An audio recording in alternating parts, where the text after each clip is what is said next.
सच के साथ। नमस्कार, सिटी वाराणसी लाइव में आप सभी का स्वागत है। मैं हूं ममता चौरसिया। आइए नजर डालते हैं आज की हेडलाइंस पर।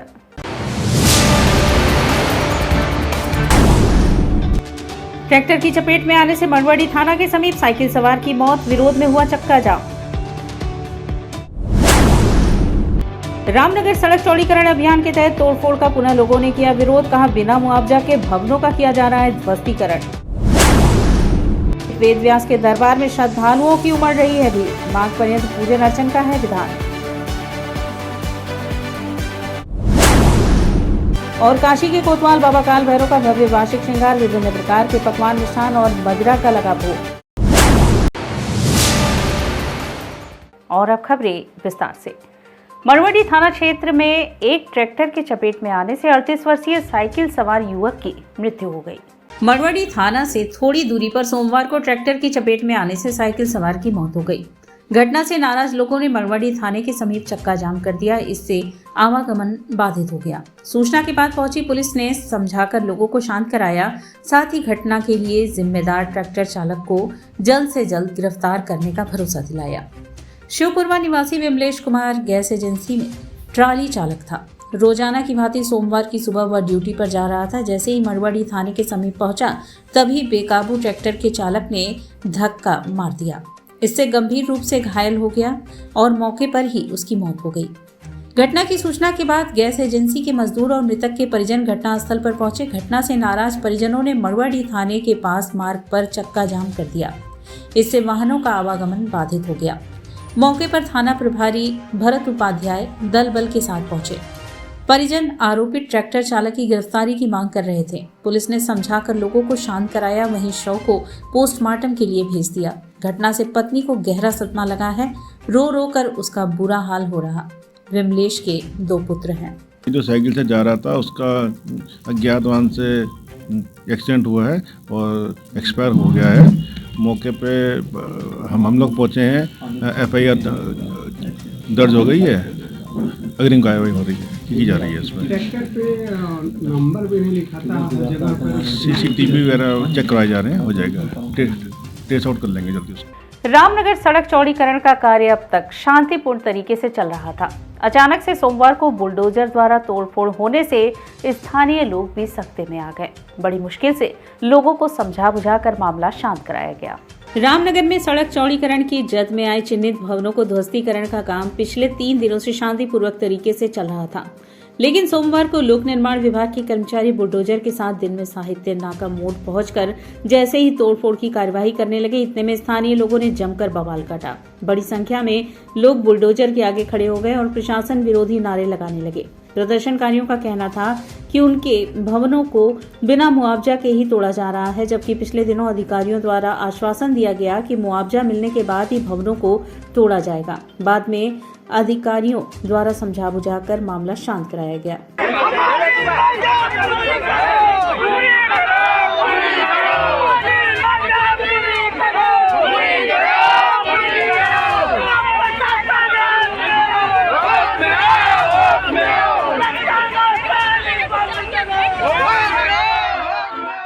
नगर निगम कार्यालय पर नौका लाइसेंस एवं नवीनीकरण को लेकर मां गंगा निषाद राज सेवा न्यास ने अपर नगर आयुक्त को पत्रक सौंपा। सिगरा स्थित नगर निगम कार्यालय पर मां गंगा निषाद राज सेवा न्यास के अध्यक्ष प्रमोद मांझी के नेतृत्व में दर्जनों की संख्या में लोग अपर नगर आयुक्त राजीव कुमार राय को पत्र देकर नौका लाइसेंस एवं नवीनीकरण के नाम पर घपलेबाजी को लेकर पत्रक सौंपा गया।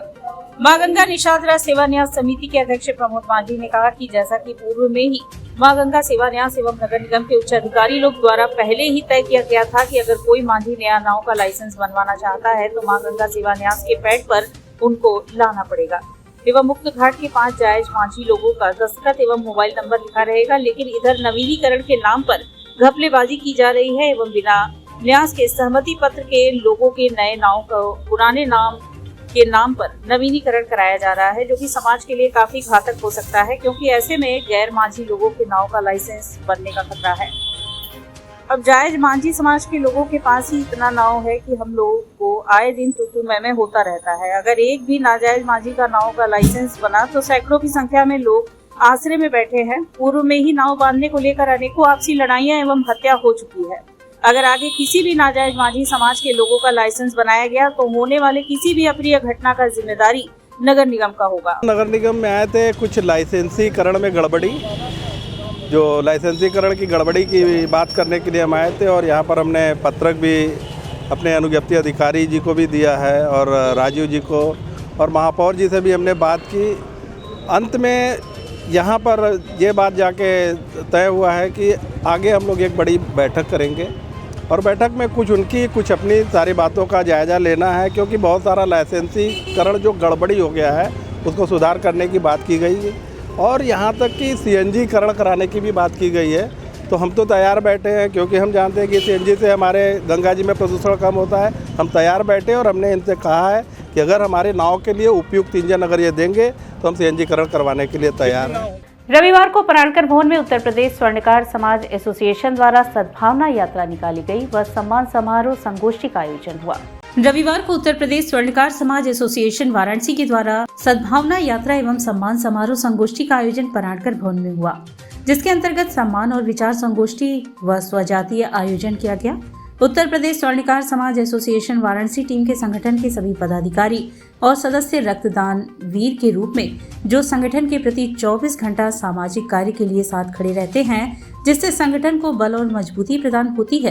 कार्यक्रम के मुख्य अतिथि प्रदेश अध्यक्ष मुकुल वर्मा थे। इस अवसर पर जिला अध्यक्ष अविनाश कुमार सेठ, जिला अध्यक्ष सरिता सर्राफ, महिला प्रकोष्ठ प्रदेश संगठन मंत्री श्रवण सेठ, प्रदेश मंत्री विशाल सेठ, प्रदेश वरिष्ठ उपाध्यक्ष पृथ्वीपाल सिंह, जिला कोषाध्यक्ष मनोज सेठ, जिला विधिक सलाहकार श्याम सुंदर वर्मा, अमित कुमार सेठ, जिला महामंत्री मनोज सिंह, संगठन मंत्री गोपाल सेठ आदि लोग उपस्थित थे। आज हमारे माननीय मुकुल वर्मा जी कानपुर से आए हुए हैं, जो कि ये संगठन को स्टार्ट किए हैं और हम लोगों का मेन लक्ष्य है कि पूरी समाज एकता संगठन में रहे और एकजुट होकर काम करे, समाज के लिए कुछ करे। और मैं महिलाओं के लिए महिलाओं को जागृत करना, उनका अधिकार, उनका सम्मान दिलाना, बस मेरा यही उद्देश्य है कि उनको आगे बढ़ाएं। महात्मा गांधी काशी विद्यापीठ में 3 दिवसीय राष्ट्रीय संगोष्ठी का आयोजन 12 फरवरी से 14 फरवरी तक आयोजित होने जा रहा है, जिसमें मुख्य अतिथि कुलपति आनंद कुमार त्यागी होंगे।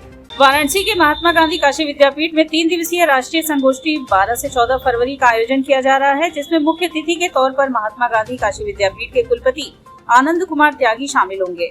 यह संगोष्ठी नई शिक्षा नीति 2020 के साथ आयोजित की जा रही है। कुलपति आनंद कुमार त्यागी ने बताया कि महात्मा गांधी काशी विद्यापीठ शिक्षा को बढ़ावा देने के लिए हमेशा ही अग्रसर रहता है, सामाजिक सरोकारों से जुड़ी हुई चीजों पर प्राथमिकता से करता है। इसी के तहत महात्मा गांधी काशी विद्यापीठ में भारतीय भाषाओं में तत्व की खोज और दर्शन शास्त्र की शिक्षा पर 3 दिवसीय राष्ट्रीय संगोष्ठी का आयोजन किया जा रहा है। जो हमारी राष्ट्रीय शिक्षा नीति 2020 है, उसको लागू करने में जो समस्याएं आई हैं, उनके ऊपर योजनाबद्ध तरीके से विचार विमर्श करने हेतु हमारे दर्शन विभाग में इस 3 दिन की कॉन्फ्रेंस का आयोजन किया जा रहा है। इसमें हमारा मुख्य उद्देश्य यही होगा कि हम नई शिक्षा नीति लागू करने के लिए जो दर्शन से संबंधित सारी चीज़ें हैं, उनमें क्या क्या समस्याएं आएँ और इसके लिए कौन कौन से तथ्यों की ज़रूरत है, इन सारी चीज़ों पे विचार करने के लिए कॉन्फ्रेंस का आयोजन किया जा रहा है। और बेसिक चीज़ यही है कि इन सारी चीज़ों को कैसे भारतीय भाषाओं में पढ़ाया जाए, क्योंकि आमतौर से जो भी रीडिंग मटेरियल है वो या तो पुरानी भाषाओं में है, संस्कृत में है, पाली में है, तमिल में है, और वो पढ़ाना आज के बच्चों को है। अब मान लिया हम बनारस में पढ़ाना चाहते हैं तो या तो हिंदी होगी या भोजपुरी। अब ये रीडिंग मटेरियल अवेलेबल नहीं है, अब वो कैसे उपलब्ध कराना है और उसमें किन किन चीज़ों का ध्यान रखना है। वोकैबुलरी भी एक प्रॉब्लम होती है, वो शब्द हमारे यहाँ हैं कि नहीं है, ये सारी चीज़ें देखने की ज़रूरत है। और यहाँ वक्त कुछ है, एक छोटे से ब्रेक का मिलते हैं। ब्रेक के बाद वाराणसी लाइव सच के साथ। क्या कहते हैं आपके सितारे, कैसा जीवन होगा आपका, होगी हर मुश्किल आसान, है हर परेशानी का निदान। आप बने रहिए हमारे साथ और हम बताएंगे आपके भविष्य का हाल। प्रत्येक मंगलवार रात्रि 8:30 बजे से सिर्फ सिटी वाराणसी लाइव पर।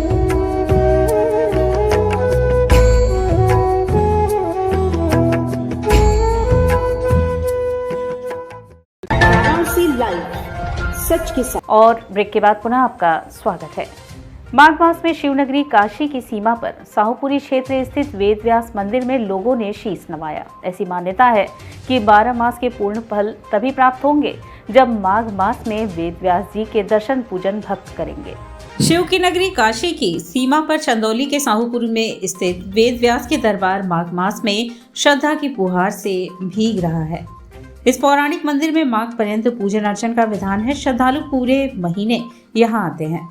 दर्शन पूजन के साथ ही भोग पकवान बनाकर प्रभु को अर्पित करते हैं। साथ ही नाते रिश्तेदारों, दोस्तों, मित्रों संग पंगत में बैठकर प्रसाद पाते हैं। वास्तव में महर्षि वेदव्यास जब नैमिषारण्य से देवाधिदेव महादेव बाबा श्री विश्वनाथ की नगरी काशी आए तो उन्हें समुचित मान सम्मान नहीं मिला। इससे व्यतीत होकर उन्होंने नई काशी बसाने का निर्णय लिया। देव ऋषियों ने इसे समानांतर सत्ता का प्रयास माना। इसे लेकर मान मनौवल का दौर चला। अंततः तय किया गया कि काशी में हिंदी मास के 12 मास भगवान भोलेनाथ के होंगे। माघ मास वेद व्यास को समर्पित होगा। इस मास में उनका दर्शन पूजन किए बिना 11 मास का पुण्य फल नहीं मिल पाएगा। इसके बाद वेद व्यास ने यहाँ ही भगवान गणेश को साक्षी मानकर पुराणों की रचना की। इस परंपरा का मान रखते हुए माघ में श्रद्धालु परंपरा अनुसार भगवान वेद व्यास का दर्शन पूजन करने जाते हैं। वहाँ पारिवारिक जनों के साथ बाटी चोखा, खीर आदि पकवान बनाते हैं। उसे प्रभु को समर्पित कर खुद भी खाते हैं। माघ महीने में व्यास काशी की एक यात्रा रखते हैं, जो कि आज यहाँ बृहद रूप आपको देखने को मिला। 50 वर्षों से हम लोग जो है काशी में हर माघ महीने के शुक्ल पक्ष में प्रथम रविवार को वेद व्यास की दर्शन पूजन का यात्रा करते हैं और यहाँ बाटी चोखा प्रसाद पाने का जो है एक परंपरा जो का निर्वाह करते हैं। इस यात्रा को आप यहाँ देखे होंगे, काफ़ी बृहद रूप में रहा। 25 आदमी शुरू कराए रहे और आज यहाँ हज़ारों की संख्या में लोग प्रसाद ग्रहण किए हैं और आशीर्वाद लिए और दर्शन करने का सौभाग्य प्राप्त हुआ है। बात करें क्या मान्यता है यहाँ वेद व्यास जी का ये मान्यता है कि वेद व्यास जी यहाँ पर बैठ के पुराणों की रचना किए हैं। काशी में प्रथम बार आए थे तो उनको पता चला कि काशी में कोई भूखा नहीं सोता है, तो आए थे काशी में जो है 2-3 दिन तक बैठे रहे, भूखे रहे और यहाँ कोई पूछने वाला नहीं आया, तो वहाँ से रुष्ट होकर के काशी से यहाँ आ गए और उन्होंने कहा कि जी हमारे अंदर शक्ति, हमारे अंदर साधना होगी तो यहीं हम बैठ के तपस्या करेंगे और यहीं नई काशी बसाएंगे। यहाँ आकर के तपस्या करने लगे। इससे सब देवतागण घबरा गए कि ये तो बड़ा गड़बड़ हो जाएगा, यहाँ नई काशी बसा लेंगे तो सबको क्या हो जाएगा। तो गणेश जी को भेजे मनाने के लिए। गणेश जी ने आके इनको यहाँ मनाया। मना करके जो है यहीं पे जो है मनाने के बाद जो है वो कहे कि ठीक है, हमारे भक्त लोग 11 महीना काशी में दर्शन करेंगे और माघ महीने में एक दिन यहाँ ज़रूर आएंगे।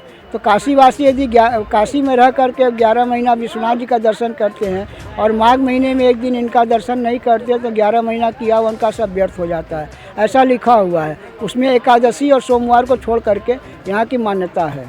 हमें सब छोड़ के यही काशीवास के लिए आया गया। हमें यहाँ पे एक ट्रस्ट बना हुआ, ये सांबा शिवा हर हर महादेव सेवा समिति, इसके माध्यम से ये पूरा आज ये भंडारा लगाया। ये माघ का मेला में एक माघ मास महत्व, एक दिन दर्शन माघ मास में एक दिन दर्शन कर लिए तो शिवजी बताया 365 दिन के फल प्राप्त होता है बोल के, इसलिए हम लोग यहाँ दर्शन किया और ये भंडारा कराया। यहाँ ये शिव जी का बहुत पुराना मंदिर है। यहाँ हम लोग बचपन से यही बाटी चोखा बनता है, यहाँ हम लोग आते हैं, मेला घूमते हैं, मेला लगता है और आज से नहीं कई वर्षों से लग रहा है। बहुत प्राचीन मंदिर है, बहुत जागता मंदिर है। यहाँ पे जो कुछ भी मानता है उसकी मन्नत पूर्ण होती है। आप कितने साल से आ रहे हैं? हम यहाँ बचपन से आ रहे हैं। हम जब 5-6 साल के थे तब से आ रहे हैं। नेता यहाँ है कि व्यास जी यहीं सब आके टीके थे, तीर्थ करके आके रुके थे। तो व्यास शंकर जी आए, बोले क्यों यहाँ टीके हैं? कहा कि जो यहाँ बाटी चोखा बनाएगा उसका यहाँ मुक्ति बन जाएगा। ये कितनी पुरानी परंपरा है? पुरानी परंपरा कम से कम 500 साल से है। शंकर भगवान एकदम छोटे थे, आज शंकर भगवान बहुत बड़े हैं, बहुत जागता है। हम लोग बचपन से यहाँ आ रहे हैं। काशी के कोतवाल बाबा काल भैरव का वार्षिक श्रृंगार महोत्सव सोमवार को संपन्न हुआ। काशी के कोतवाल बाबा काल भैरव का वार्षिक श्रृंगार महोत्सव सोमवार को आयोजित हुआ। इस अवसर पर बाबा की नयनाभिराम झांकी सजाई गई। महोत्सव का शुभारंभ प्रातः 5 बजे से महंत पंडित सुमित उपाध्याय ने दूध, दही, घृत, शहद एवं पंचमेवा से बाबा का अभिषेक किया। इसके पश्चात बाबा को सिंदूर अर्पित कर नवीन वस्त्र एवं नया रजत मुखौटा धारण कराकर विभिन्न सुगंधित मालाओं और आभूषणों से अलंकृत किया गया व उनकी भव्य झांकी सजाई गई। श्रृंगार के पश्चात विभिन्न प्रकार के पकवान, मिष्ठान और मदिरा का भोग लगाकर बाबा की आरती उतारी गई। आरती के साथ ही बाबा के श्रृंगार का दर्शन श्रद्धालुओं के लिए मंदिर का कपाट खोल दिया गया। कपाट खुलते ही बाबा के जयकारे से समूचा क्षेत्र भक्तिमय हो गया। मंदिर आने वाले मार्ग पर आकर्षण भव्य द्वार एवं अष्ट भैरव जी की झांकी सजाई गई थी। अपराह्न 4 बजे चारों वेदों की ऋचाओं से बाबा का बसंत पूजा किया गया।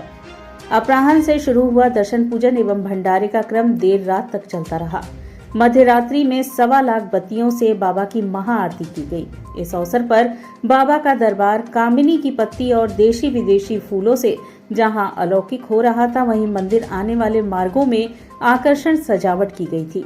मंदिर दर्शन करने वाले भक्तों को रुद्राक्ष प्रसाद वितरण किया गया। सर्वप्रथम यहाँ पे जो सुबह प्रातः जो है 5 बजे जो बाबा को जो है सिंदूर अर्पण करके पंचामृत स्नान करके बाबा को नया जो है रजत, ये जो आप मुखौटा देख रहे हैं बाबा का, ये मुखौटा लगाया गया, नया वस्त्र लगाएगा। लगाने के बाद उसके बाद से मंदिर खोला गया। फिर उसके बाद जो है भक्तों की दर्शन खोला गया। फिर 10 बजे जो है बाबा को जो है मंदिर के पूर्व महंत जी को जो है श्रद्धांजलि अर्पित की गई 10 बजे। उसके बाद श्रद्धांजलि के बाद जो है बाबा का 12 बजे से जो है भैरवनाथ इतनी चौराहा पर जो है भंडारे का भी आयोजन चल रहा है, जो कि आप अपने मीडिया माध्यम से देख सकते हैं कि अभी तक चल रहा है, जहाँ की हजारों की संख्या में भक्त जो प्रसाद पा रहे हैं। और उसके बाद शाम 6 बजे से यहाँ जो है माँ मारुका भजन की तरफ से जो है भजन की सुंदर प्रस्तुति आप शाम 6 बजे से यहाँ से आप देखेंगे। उसके जो प्रमुख जो सिंगर है आलोक नादान जी, वो बाबा के लिए कुछ गाना भी बनाए हैं और गाना वो जो आज के दिन जो बाबा को जो है वो अपने भेंट भी स्वीकृत करेंगे। सुबह बनारस आनंद कानन के तत्वाधान में सोमवार को घाट संध्या कार्यक्रम में शिप्रा जायसवाल ने कथक नृत्य की प्रस्तुति की। सुबह बनारस आनंद कानन के तत्वाधान में सोमवार को घाट संध्या में बनारस के युवा कलाकार शिप्रा जायसवाल ने रुद्राक्षी फाउंडेशन की तरफ से दक्षिण भारत का प्रसिद्ध नृत्य भरतनाट्यम नृत्य की भावपूर्ण प्रस्तुति के माध्यम से दर्शकगण के हृदय को आनंदित किया। कलाकार ने प्रस्तुति का शुभारंभ तीश्र अल्लारिपू, सरस्वती भजन, बसंता जाति, स्वरम ताल, रूपक, समापन शिव कीर्तन, भोज शंभू से किया। कलाकार को प्रमाण पत्र एवं आशीर्वचन रामेश्वर तिवारी एवं अशोक राय गाजियाबाद ने प्रदान किया।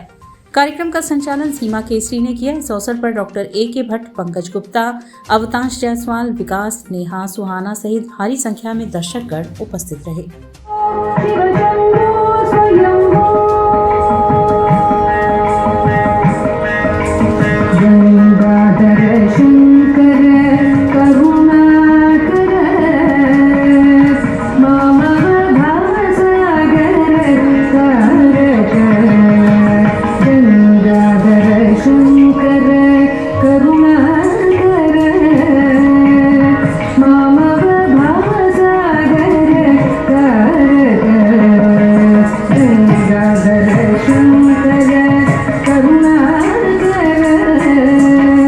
राजघाट स्थित बेसेंट स्कूल में कक्षा 12वीं के विद्यार्थियों का फेयरवेल कार्यक्रम आयोजित हुआ।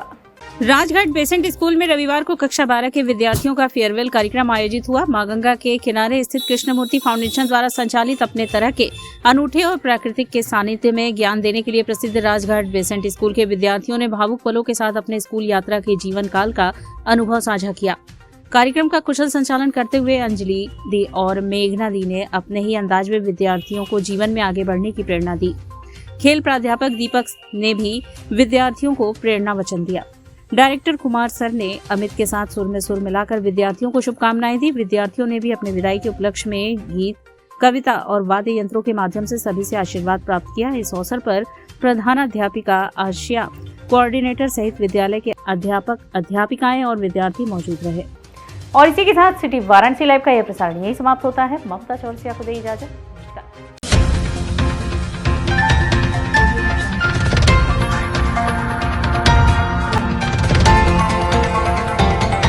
वाराणसी लाइव, सच के साथ।